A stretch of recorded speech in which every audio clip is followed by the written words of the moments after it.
තෙරුවන් සරණයි. ඔබ මේ දකින්නේ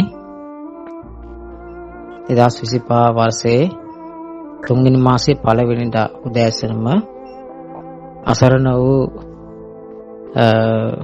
අම්මෙක්ට හා තාත්තෙක්ට දෙපයින් නැගී සිටින්නට වරන් නැමති වුණාට ඒ අයට කෘතිමව පරිත්‍යාග කරන ලද රෝද පුටු අද දවසේදී බෙදා දුන්නා. ඉතින් ඒ අනුව අපිට මේ සමාජ සත්කාරයේ පවත්වාගෙන යන්නට මේ අම්මාට තාත්තාට දෙපයින් නැගී සිටින්නට නොහැකි වුණත් මේ ලෝකේ දකින්නට ඒ අයට රෝද පුටුවක් ලබා දෙන්නට උපකාර කරන්න යෙදුණා.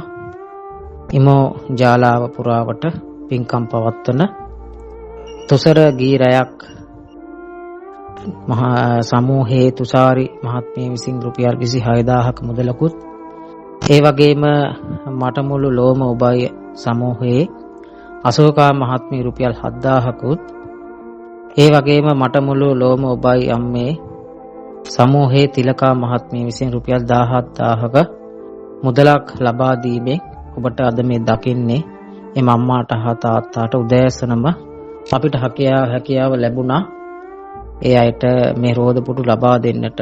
ඉතින් ඒ අනුව මේ උපකාරයන් කිව් පමණින්ම මේ පින්වත් ඇත්තෝ බාරගෙන පොරොන්දු වෙලා මුදල් ලබා දුන්නා. ඉතින් ඒ අනුව අපේ අම්මාට හා තාත්තාට ඒ රෝද පුටු දෙකක්ම කොමට් සහිත රෝද පුටු දෙකක් ලබා දුන්නා.